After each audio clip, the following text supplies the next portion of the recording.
Assalamu alaikum wa rahmatullahi wa barakatuh. This is your social studies teacher.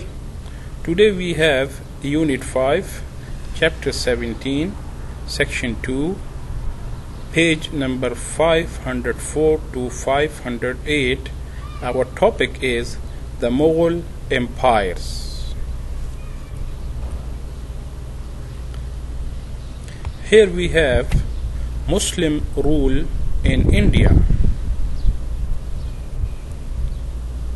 After the fall of the Gupta Empire in the 500s, India broke apart into a number of small kingdoms.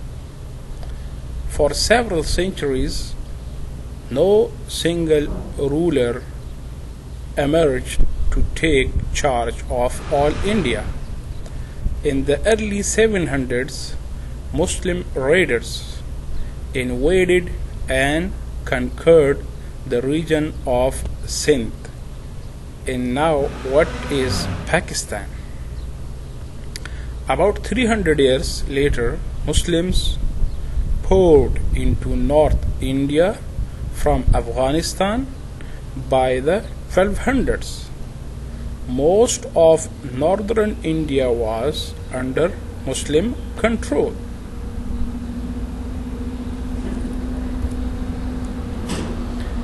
Then we have the Delhi Sultanate.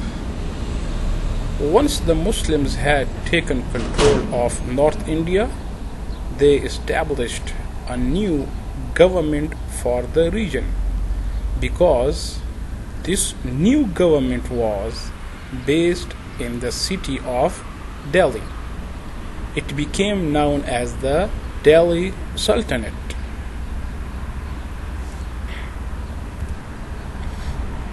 Here we have a new empire. The Delhi Sultanate remained strong for about 300 years. By the early 1500s, however, its power was weakening.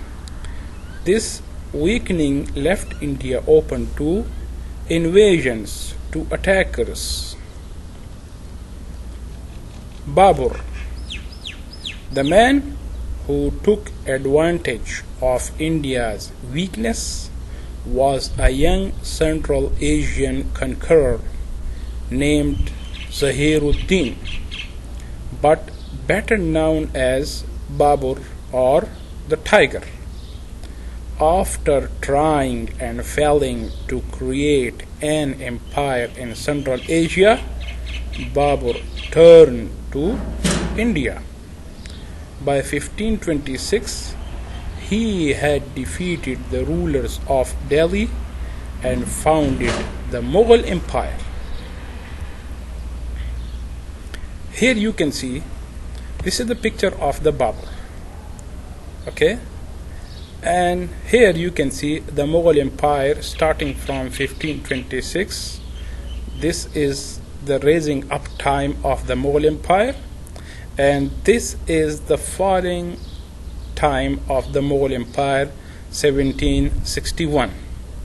All Mughal Empire names are written.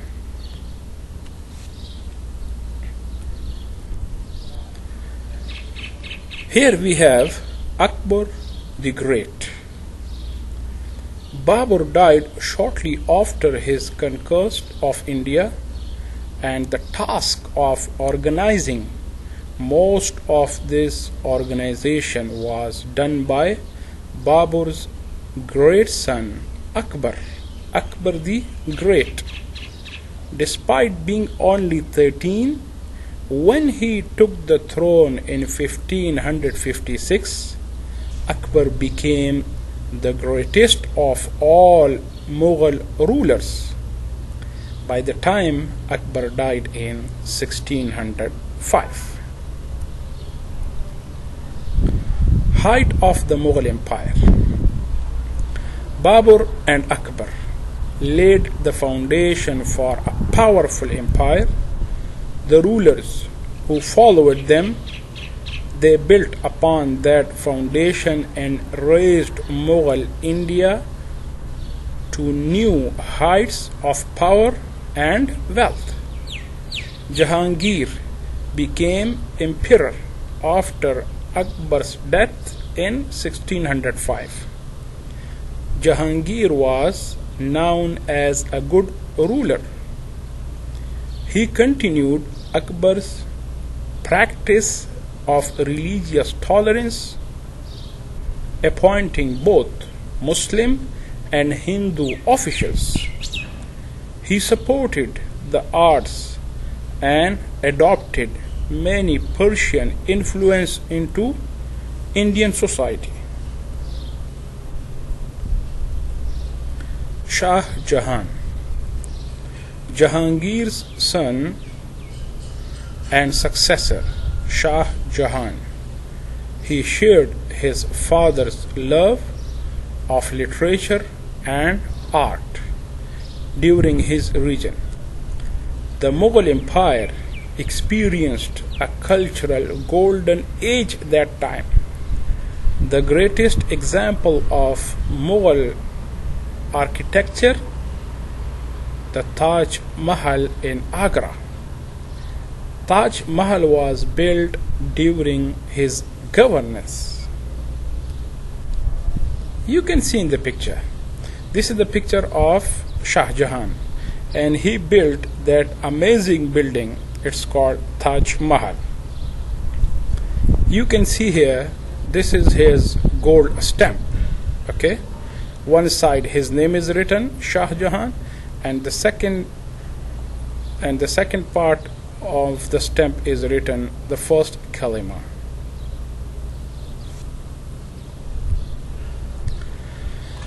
Then we have Aurangzeb. In 1657, Shah Jahan became sick. His sons, thinking their father near to death, they began to fight to take the throne. Before long, war broke out between them when Shah Jahan unexpectedly recovered. His son Aurangzeb captured him and locked him in a prison in Agra. Aurangzeb then killed his rivals and brought the head of one brother in a box to show his father. With the way clear, Aurangzeb then declared himself emperor. You can see this is the picture of Aurangzeb. He ruled from 1658 to 1707. He was the last Mughal emperor. Okay, and this is the Mughal period and their pictures. And here you have Mughal Empire classic periods. First Babur came and he ruled from 1526 to 1530. Then Humayun came. He ruled from 1530 to 1556. Then Akbar came.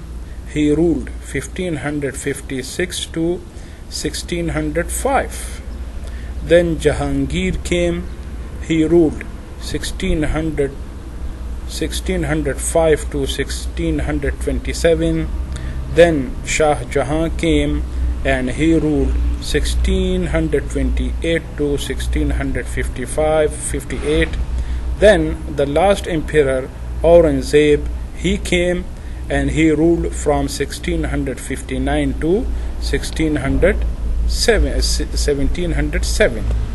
And in this picture is showing that time in the war, in the battle, the Mughal emperor, they were using elephants and horses. Okay, then we have decline of the Mughals. Although Aurangzeb had enlarged the Mughal Empire, his actions marked the beginning of its end in 1600s. The Mughals continued to rule for about 150 more years. They had little power and controlled far less territory. In time, India fell under the way of the British, who made it a colony and part of their global empire. Okay, hope all the points you understood.